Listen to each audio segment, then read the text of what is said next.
What's up, guys? Back again with another UFC video here. It's going to be on the UFC 201 card, Lawler versus Woodley. This is going to be a prediction video slash picks with some fight analysis on the fights. This video is going to be all about the Fox Sports 2 Prelims. Not sure why they're not Fox Sports 1 Prelims, but anyways, let's go ahead and get started, guys. I'm going to go ahead and give you guys my picks. So let's start with the first fight on the FS2 Prelims. We got Wilson Reis against Hector Sandoval.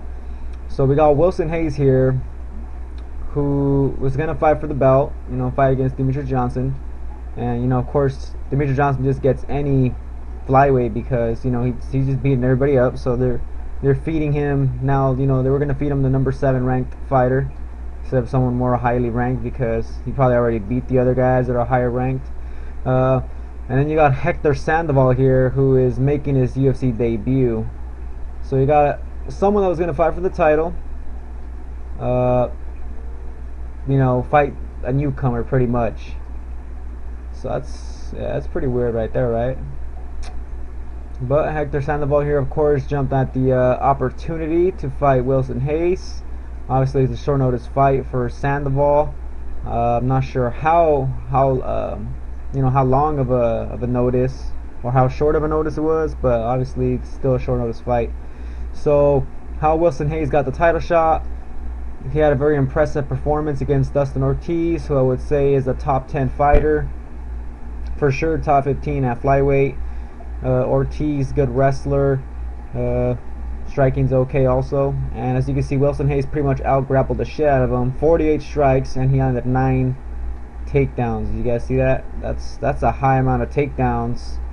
So Wilson Reis here, just a really great grappler. So obviously summary jiu-jitsu, ground and pound, and also has some boxing right there.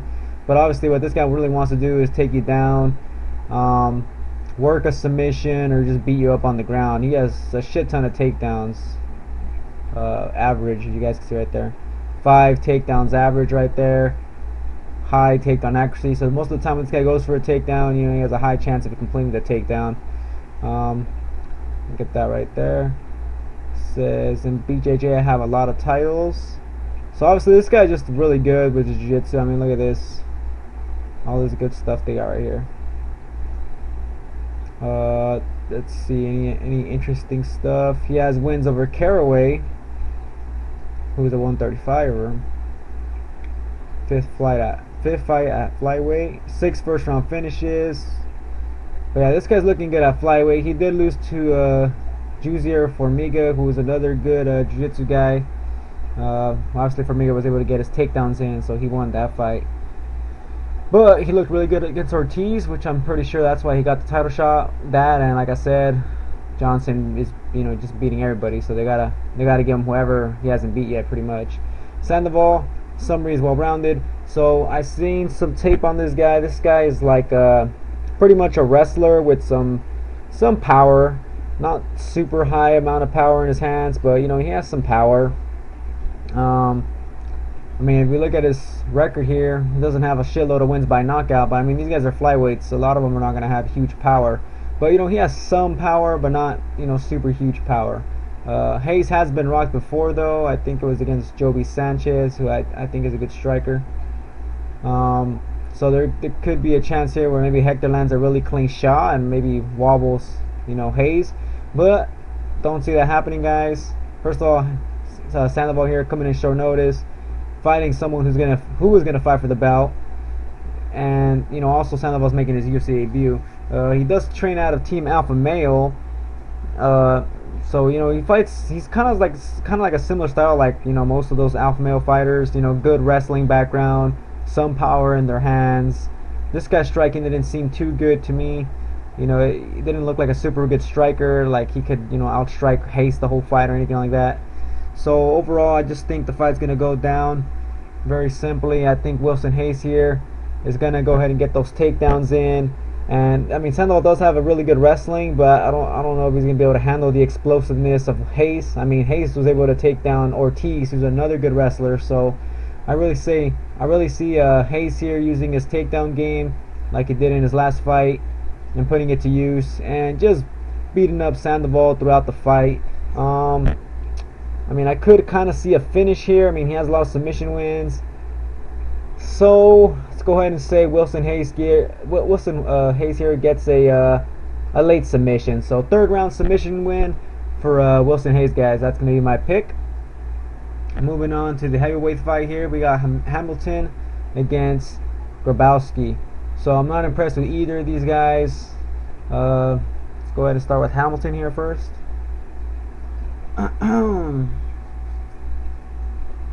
So, summary, wrestling. This guy's just pretty much a wrestler. Trains out of the Jackson camp, so his cardio is not bad. He's a big heavyweight. Sorry, guys. Got something in my throat over here and shit.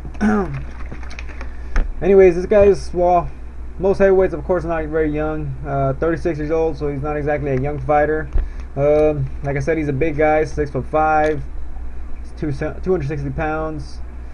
So you can see he's coming off a loss here in his last fight against Shamil. So I remember this fight because I remember picking Hamilton in this fight. Now the reason I picked Hamilton is because I saw Shamil get taken down by I think, what's his name? Timothy Johnson, I think it is.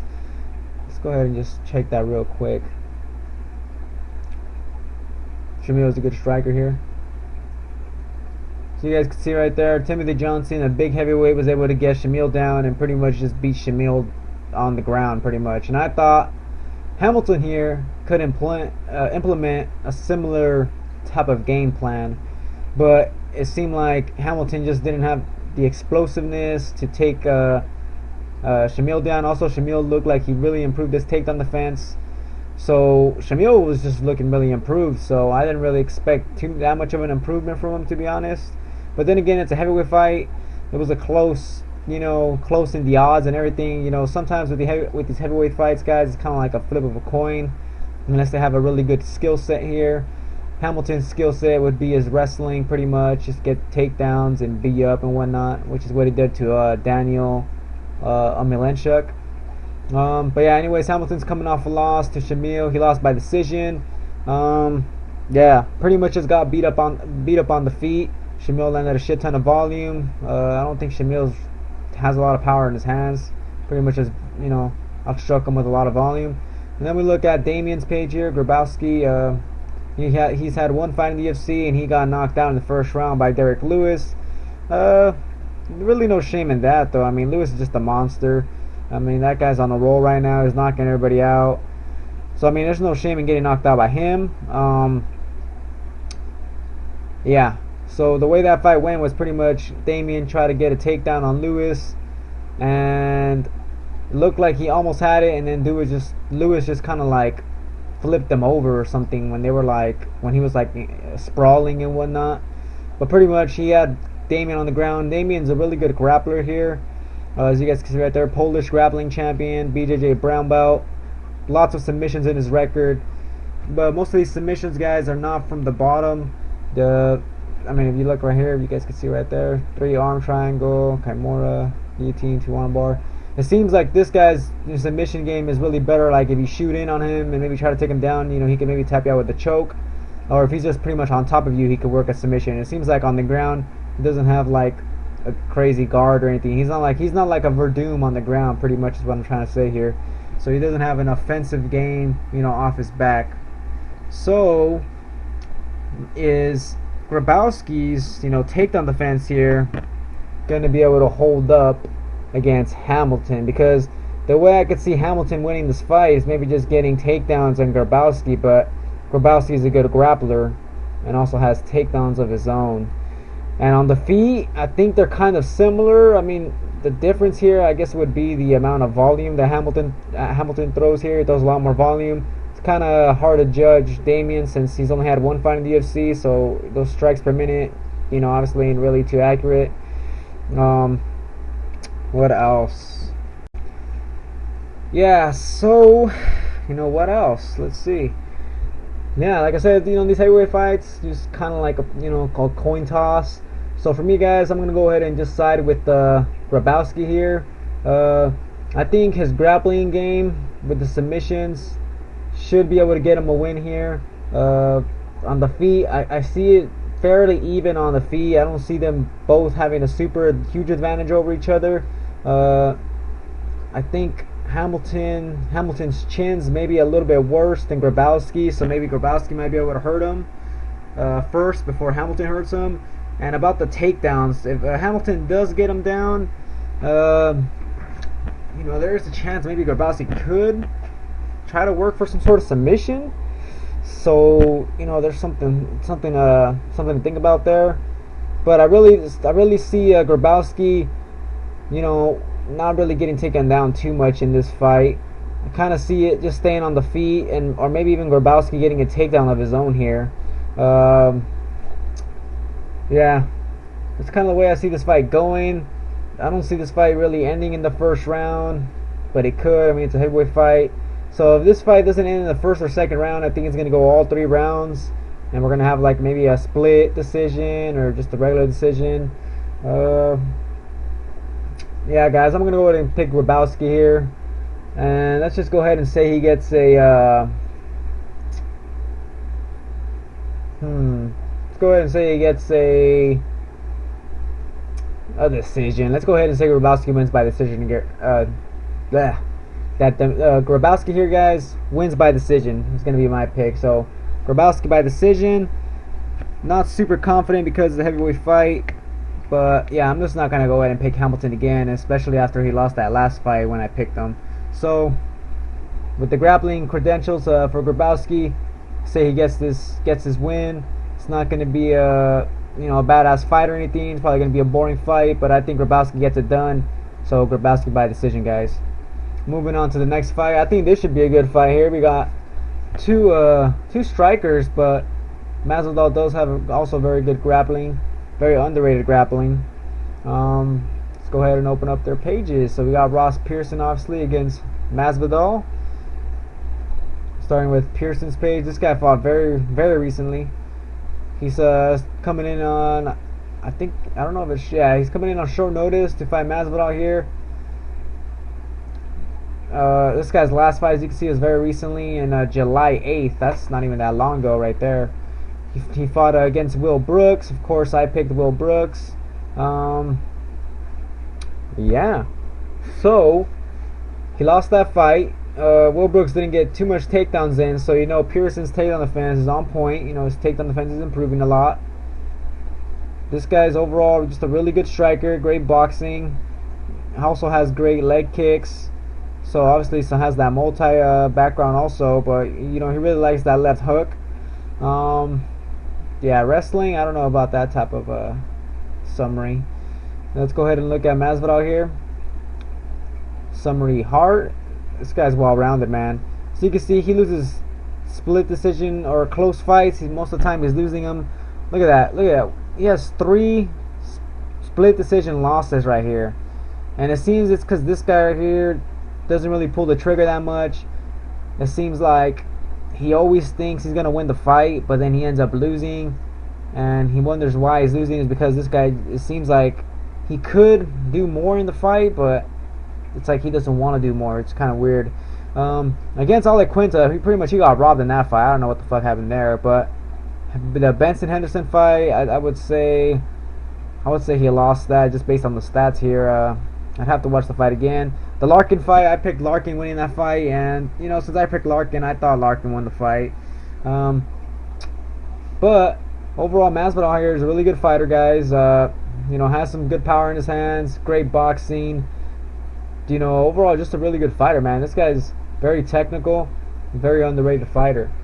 So, the way I see this fight going, guys, I see this fight playing out on the feet. I don't see Masvidal really taking it to the ground much. I know he has that good grappling, but you know what? He does have a takedown at least in every fight. So I think he might get a takedown in only if he feels like he's losing the battle on the feet, obviously.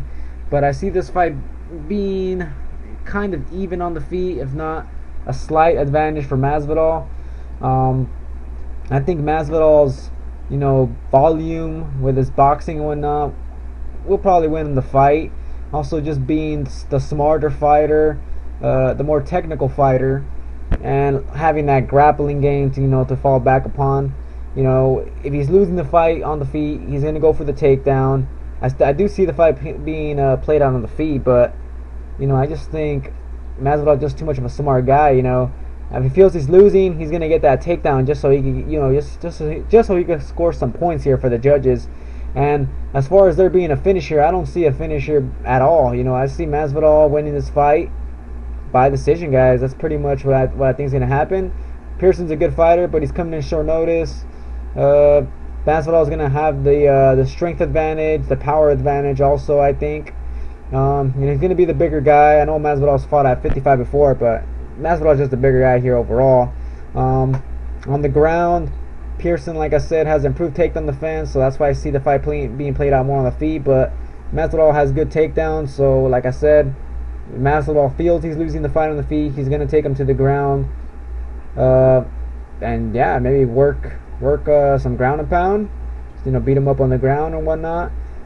Overall, Masvidal here, guys, I think is kind of a safe pick, but then at the same time I don't think so, because he's always in these close fights, and you never know, Pearson might just throw a lot of volume, and the judges might think he's winning the fight because Masvidal sometimes does not throw too much, even though he does have some volume punching with his boxing.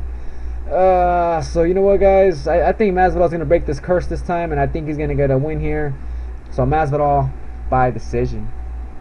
Alright, moving on to the featured fight here on the Fox Sports 2 prelims. We got Nikita Krylov against Ed Herman. So Krylov here is a beast, straight finisher. As you can see, he's ranked 11 in the light heavyweight rankings. That's pretty good. This guy's moving up the ladder.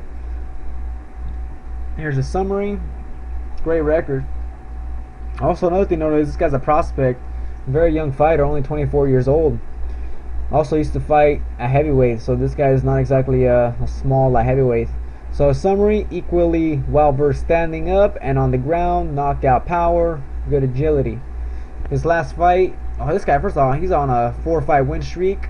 Of course, all wins by finish, 3 by submission, 1 by knockout. Most of the time he finishes fights in the first round, guys, if not the second round. But yeah, his last fight against Francimar Barroso, he was able to take him out in the second round. Barroso tried to go for a takedown. Krylov swept him. Krylov was on top, beat him up on the ground for a bit. Found an opening for a submission and got it against Barroso, who I think has a black belt in jiu-jitsu. I think that's what they were saying on the fight. So Krylov's very impressive here with his submissions. So great submission game from this guy. His striking's also not bad either. Good striking, lots of volume. And then we're looking at Ed Herman here. Aggressive ground and pound, clinch fighting, wrestling. This guy's a veteran. Pretty much, obviously, just one of those wrestlers. His last fight he won against Tim Boetsch. Tim Boetsch should not even be fighting at light heavyweight. So yeah, but I forgot how that fight really how that went. I think it was not too much of a huge advantage for Herman, but I mean the strikes, tell a different story here.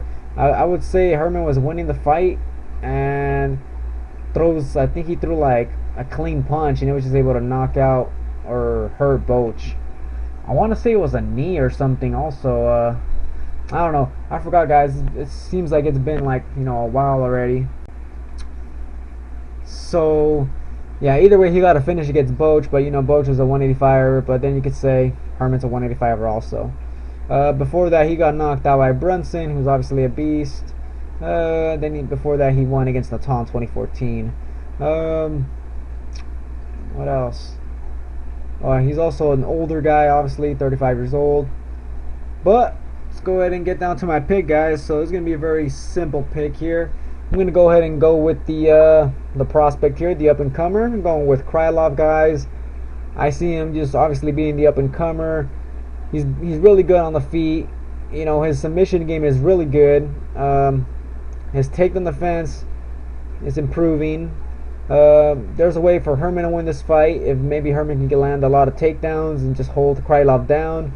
But it seems like it's kind of hard to hold Krylov down, because this guy will sweep you.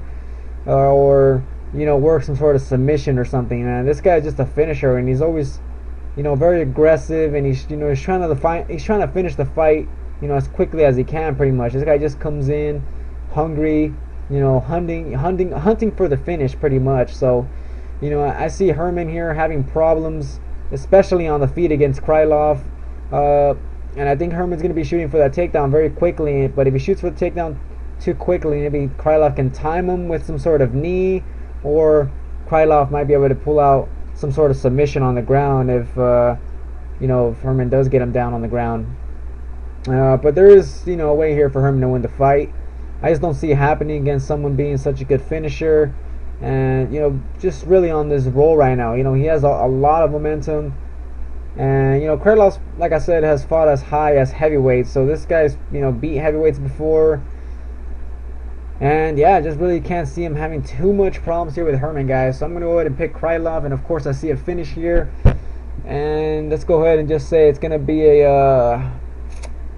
let's go ahead and say... Herman's kind of a tough guy. But you know what? Since I've seen Brunson just destroy him, I'm going to go ahead and say Krylov gets a first-round knockout, guys. So I say it's going to be a knockout win, not a submission win. But yeah, Krylov here, very confident in him winning the fight, and I say he's going to get a first round knockout. So that's it, guys, for my my picks here on the Fox Sports 2 prelims. Sorry again for the late video here. Yeah, I'm about to do the video right now on the main card also. Yeah.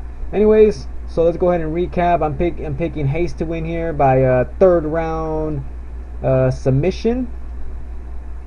So third round submission for Reis. On this fight, I'm picking Grabowski to win by decision. And Masvidal also here to win by decision. And like I said, Krylov first round knockout. So those are my picks, guys. If you guys haven't joined DraftKings yet, check out the link below in the description.